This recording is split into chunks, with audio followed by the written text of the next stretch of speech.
Profesor Dr. Lukman Asha MPDI merupakan seorang guru besar di bidang manajemen pendidikan. Putra dari Haji Abdussemen dan Hajah Hadianti ini lahir di Desa Jambukling, Kecamatan Bermani Ulu Raya pada tanggal 29 September 1959. Suami dari Haja Laileti dan ayah dari Mufti Alam Adha, M. Ilham Adevio dan Ilf Cohyo Tunte, dikenal sebagai pribadi yang ramah dan bersahaja. Perjalanan Profesor Lukman dalam menempuh pendidikan mengalami lika-liku yang cukup panjang. Namun, dengan keteguhan dan kegigihan serta uluran tangan orang-orang sekitar, mengantarkan ia meraih puncak tertinggi, yaitu sebagai seorang guru besar.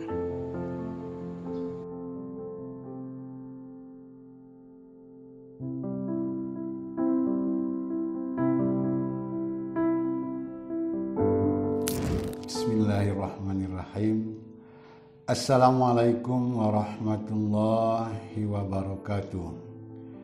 Alhamdulillah wa syukurillah wa la hawla quwata illa billah. Asyhadu an la ilaha illallah, asyhadu anna Muhammadar Rasulullah. Baiklah, dalam kesempatan ini saya akan menjelaskan sedikit riwayat masa kecil diri saya sendiri. Nama lengkap adalah Lukman Asha, kelahiran Desa Jambukling yang sekarang Bandung Marga, Kecamatan Bermani Ulu Raya, Kabupaten Rejang Lebong, Provinsi Bengkulu.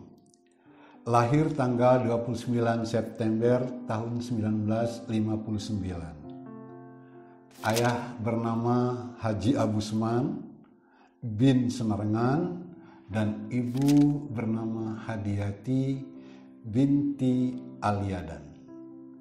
Saya merupakan anak bungsu dari 5 bersaudara. Yang tertua bernama Zulkifli almarhum, yang kedua bernama Isbani, yang ketiga bernama Sitiria, yang keempat bernama Pipama. Dalam perjalanan hidup ini,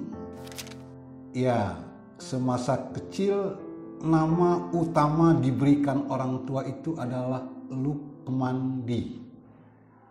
Ketika sekolah, kawan-kawan guyon Lukman Mendai, artinya Lukman mandi dengan sabun Luk. Akibat itu saya menemui kepala sekolah untuk menyebutkan hal tersebut. Mohon Pak, saya diganggu oleh teman-teman. Nama Lukmandi di komanya Luk Mendai, berarti Luk mandi dengan sabun Luk. Untuk amannya mohon diganti. Baik, kata Pak Asmawi ketika itu, kita tulis Lukman saja. Bila perlu nanti ditambah dengan nama orang tua. Saya teringat nama Buya Hamka, singkatan dari Haji Abdul Malik Karim Amrullah, maka saya tambah nama saya menjadi Asha, Lukman Asha lengkapnya. Asha singkatan dari Lukman, anak Abdussemen bin Senarengan dan ibu Hadiati binti Aliadan. Selanjutnya, umur 1 tahun 2 bulan, ayah saya meninggal dunia. Saya tinggal dengan seorang ibu yang janda, kakak pertama dan kedua sudah berkeluarga, yang 3 dan 4 masih gadis. Kami bertiga itulah tinggal dengan ibu. Ketika tamat daripada sekolah, maka terjadilah dialog dengan Ayu-Ayu, kalau tamat nanti saya ingin lanjut studi. Sementara di desa adalah sekolah Madrasah Ibtidaiyah Muhammadiyah, saya sekolah di desa pada waktu itu. Sekolah itu pun terlambat saya masuk karena umur 7 tahun sekolahnya belum ada. Apalagi gurunya. kakak saya Isbani, kepala desa, berinisiatif melihat anak-anak desa sudah mulai banyak. Kalau begini perlu dipikirkan harus ada sekolah. Adalah rembuk desa, Kak Isbani menemui seorang guru, Abdul Rahik namanya, sering disebut Rahik. Dia orang Tebat Tenung Luar atau Pasbilan, mengkomunikasikan bagaimana kalau Pak Rahik bisa membantu mengajar di desa Jambukling.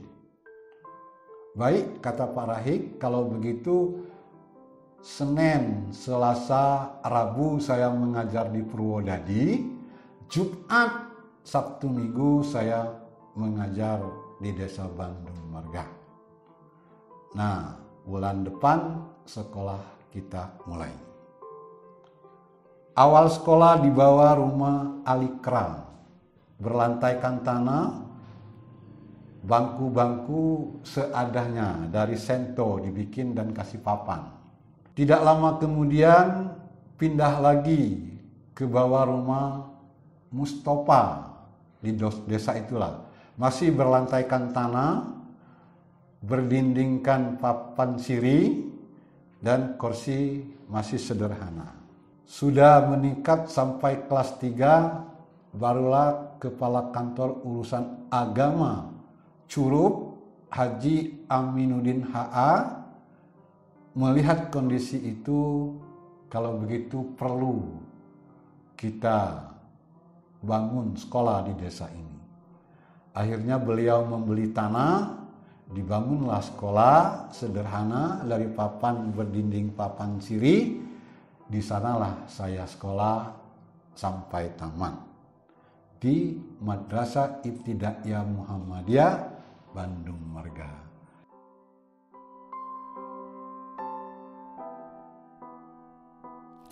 Saya mengawali pendidikan saya di Madrasah Ibtidaiyah Muhammadiyah Desa Bandung Marga tahun 1974 saya mulai. Itu tahun 74 saya tamat.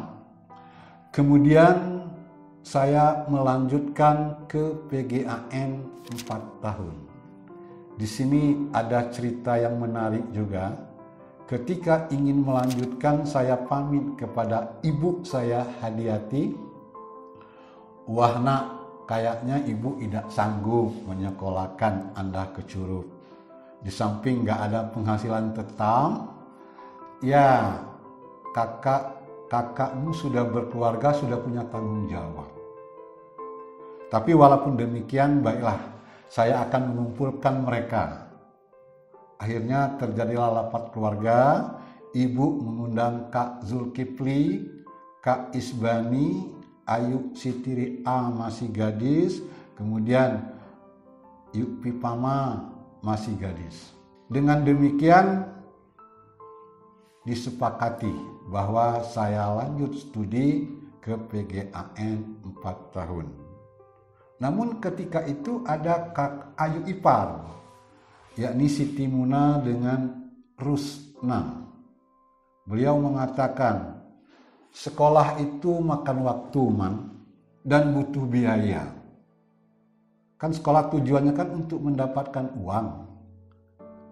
Kalau usul kami, lebih baik Anda menebas kebun di belakang ini 1 hektar, Anda tanamkan kopi, dan 3 tahun kemudian itu menghasilkan. Sama dengan orang sekolah, bisa beli sesuatu, bisa bangun pondok, sampai bisa mencari jodoh. Nah, dengan demikian disepakati bahwa Lukman lanjut studi ke PGAN 4 tahun. Bagaimana biayanya kita pupuhan. Tugas kakak tertua mengusahakan beras setiap minggunya lebih kurang 5 liter. Kakak nomor 2 Isbani mencari uang untuk ongkos bolak-balik termasuk belanja sekolah. Ayu nomor 3 Sitiri A menyiapkan kayu api untuk bekal 1 minggu. Ayu nomor 4 Pipama menyiapkan sayur mayurnya. Kerjasama itulah yang menghantarkan saya di awal sekolah. Tamat PGAN 4 tahun, saya lanjut ke PGAN 3 tahun. Kalau dulu MTS dan Aliyah, sekarang PGAN itu seolah madrasah aliyahnya. Tahun 1981 tamat dan saya melanjutkan ke perguruan tinggi. Pada awalnya tes di Fakultas Syariah IAIN Raden Patah Palembang yang ada di Bengkulu bersama Kanda Isbani. Menginap 1 malam dan besoknya tes, kemudian dinyatakan lulus. Setelah lulus pamit kepada ibu, waduh nak, kalau nanti terbentur biaya untuk bolak-baliknya, biaya sewa rumah dan seterusnya. Kalau saran saya, kalaupun mau kuliah, cukuplah di Curup saja. Akhirnya saya mendaftar ulang di Fakultas Usuluddin IAIN Raden Patah Palembang yang di Curup. Ketika itu program sarjana muda BA, Bachelor of Art, jurusan dakwah. Kuliah di Fakultas Usuluddin IAIN Raden Curup. 1985 selesai studi sarjana muda.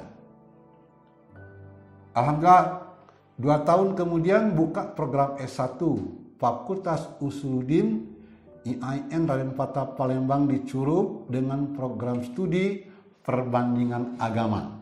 Saya mendaftar melanjutkan studi S1. Alhamdulillah tahun 1989 selesai studi daripada S1. Setelah S1 kegiatan ya mencari tempat honor, mengajar ngaji dan sebagainya. Namun ketika itu sudah dapat bekerja honorer di IAIN dan tahun 1992 diangkat. Setelah diangkat, saya memberanikan diri untuk studi S2 di IAIN Palembang dengan program studi Manajemen Pendidikan Islam. Pindah dari Usuluddin ke Manajemen Pendidikan Islam. Tahun 2006 selesai studi S2, kembali ke kampus bertugas sebagaimana biasanya. Melihat perkembangan dunia, nampaknya semakin lama semakin meningkat pendidikan, akhirnya saya memutuskan untuk studi S3. Rencana awal di UIN Jakarta. Namun Prof. Sirozi, Direktur Pasca Sarjana IAIN Palembang ketika itu menyarankan untuk Pak Lukman bagusnya mengambil di umum supaya tidak terlalu lama kuliahnya. Karena kalau di Universitas Umum hanya referensi bahasa Inggris, kalau di IAIN nanti referensi bahasa Arab, bahasa Inggris. Sibuk kita dengan mengatur referensi saja. Maka saya mengambil di Universitas Negeri Jakarta. 2010 mulai start, Agustus 2013 selesai. Alhamdulillah tuntas di bidang pendidikan ketika itu di Manajemen Pendidikan Universitas Negeri Jakarta.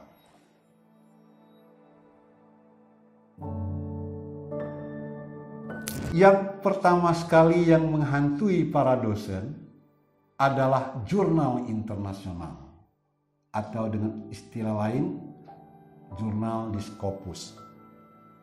Karena itu banyak dosen-dosen malas dan enggan berjuang menuju sana. Tetapi berkat daripada dorongan rektor tadi, dan beliau sudah tahu ilmunya, dan celah-celah untuk menulis jurnal ataupun pihak-pihak teman yang bisa kita mohon bantuan dalam menulis itu, maka hal itu sudah teratasi. Jadi yang paling utama kendala menuju guru besar, jurnal Scopus. Yang kedua, mengatur waktu, membagi waktu untuk menulis. Yang ketiga, padatnya kegiatan di masyarakat. Itulah yang merupakan kendala menuju guru besar.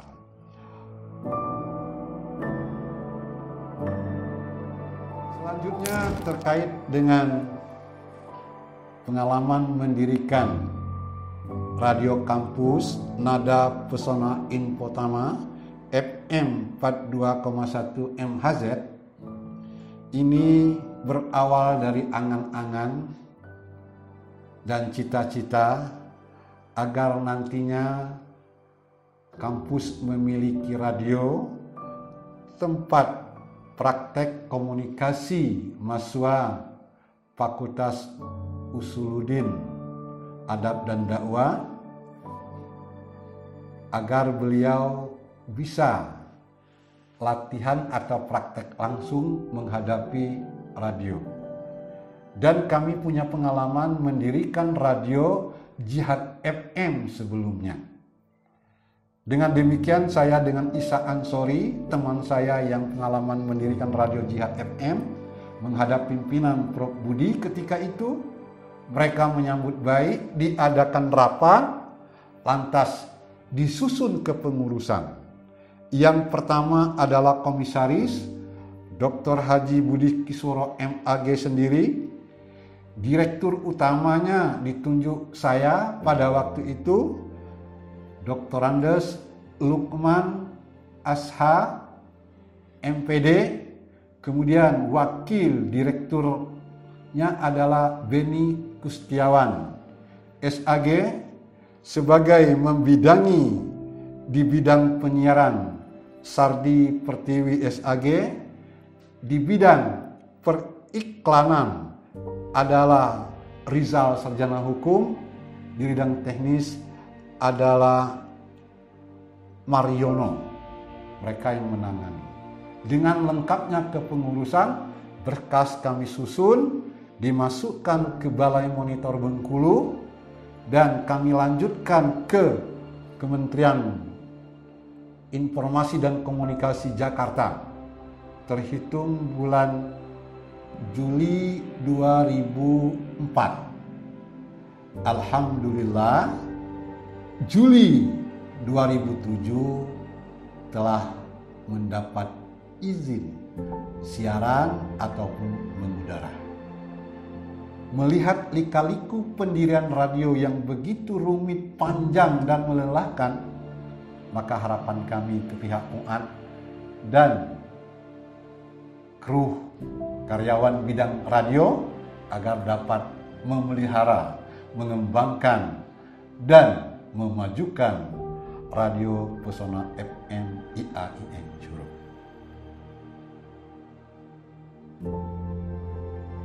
Kami kepada mahasiswa sekarang ini, sebenarnya mahasiswa sekarang ini pada cerdas-cerdas. Karena mereka termasuk kelompok generasi milenial. Dan ilmu sudah ada di genggaman mereka.